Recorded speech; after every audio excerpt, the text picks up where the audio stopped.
membuka mata, kisah gelap pun dimulai. Selamat datang di cerita tengah malam. Tidak semua orang yang hilang di gunung benar-benar tersesat. Sebagian hilang karena cerita yang tidak pernah sepenuhnya diceritakan. Gunung Slamet berdiri sama seperti kemarin. Tinggi, diam, tidak peduli siapa yang datang dan siapa yang tidak pernah kembali. Namun sejak hari jasad Syafiq Ali ditemukan, satu hal berubah. Bukan jalurnya, bukan cuacanya, melainkan cerita di balik kehilangannya yang perlahan mulai saling bertabrakan. Ada kesaksian yang sejak awal dijadikan pegangan. Ada pula kesaksian lain yang sempat dianggap mustahil. Dan ketika jasad itu akhirnya ditemukan di puncak, bukan di bawah seperti yang selama ini diyakini.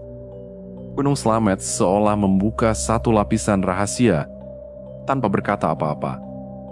Syafiq Ali adalah salah satu dari banyak pendaki yang datang ke Gunung Slamet dengan niat sederhana. Mendaki, kembali, dan membawa cerita pulang. Tidak ada firasat buruk yang terekam. Tidak ada laporan konflik. Tidak ada tanda bahwa pendakian ini akan berubah menjadi tragedi panjang. Namun gunung tidak bekerja dengan cara manusia. Ketika Syafiq dinyatakan hilang, satu-satunya pegangan awal datang dari rekan mendakinya, Himawan. Ia menyampaikan bahwa Syafiq terakhir terlihat turun dari pos 5 menuju pos 4 dengan tujuan mencari bantuan. Keterangan itu masuk akal, logis. Dan dalam dunia pencarian, kesaksian terakhir adalah segalanya. Maka pencarian pun diarahkan ke bawah. Hari demi hari, tim SAR dan relawan menyisir jalur turun.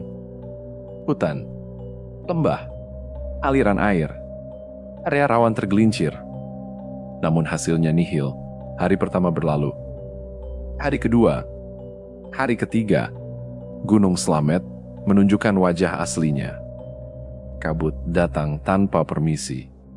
Angin berubah arah tiba-tiba. Jejak kaki hilang dalam hitungan jam. Semakin lama pencarian berlangsung, satu pertanyaan mulai muncul di benak para relawan. Kalau benar turun, kenapa tidak ada satupun tanda? Tidak ada barang tertinggal. Tidak ada pakaian. Tidak ada potongan jejak. Gunung ini memang luas. Namun bukan berarti ia bisa menghapus manusia begitu saja. Kecuali ada sesuatu yang luput dari perhatian. Di tengah kebuntuan itu, muncul satu nama, Raifal.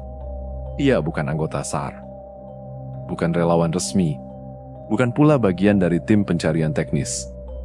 Raifal dikenal oleh sebagian orang sebagai individu dengan kepekaan indigo, sebuah istilah yang di Indonesia sering berada di wilayah abu-abu antara kepercayaan, pengalaman personal, dan skeptisisme.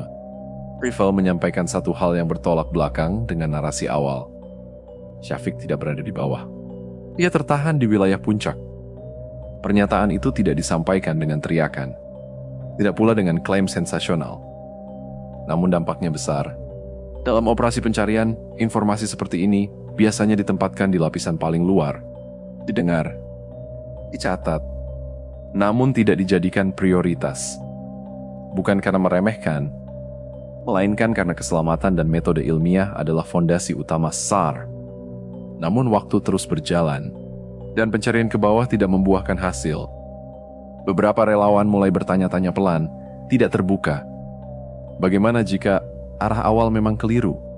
Pertanyaan itu tidak mudah diterima, karena berarti mengulang pencarian, mengubah strategi, dan mengakui kemungkinan bahwa waktu telah terbuang. Akhirnya, dengan berbagai pertimbangan cuaca, laporan lapangan, dan evaluasi menyeluruh diputuskan untuk menyisir kembali area atas. Bukan semata karena kesaksian Raifal, melainkan karena tidak adanya bukti kuat di jalur turun. Gunung Slamet kembali didaki. Langkah lebih hati-hati, keputusan lebih sunyi, dan di sanalah, di area puncak, sesuatu ditemukan. Syafiq Ali ditemukan dalam kondisi meninggal dunia. Lokasinya bukan di lembah, bukan di bawah, melainkan di wilayah puncak gunung. Fakta ini langsung mengubah segalanya.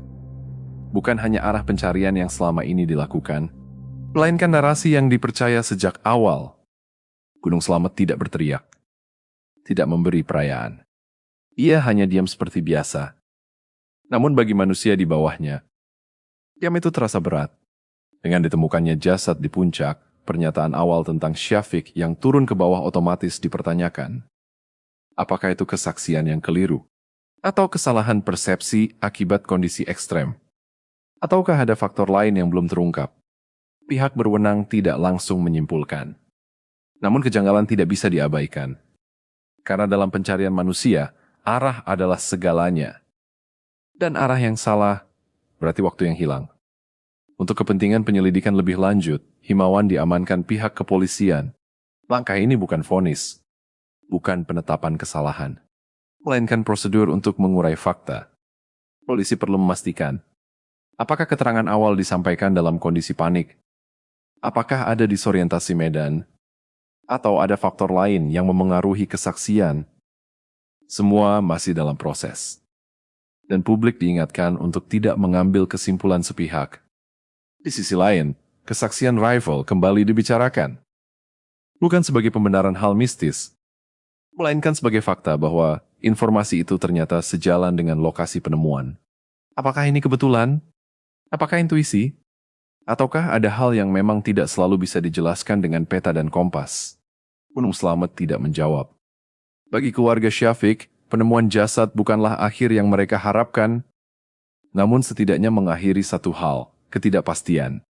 Seorang relawan berkata pelan, yang paling menyakitkan bukan kehilangan, tapi merasa waktunya mungkin bisa lebih cepat. Kalimat itu tidak ditujukan pada siapapun, namun bergema lama.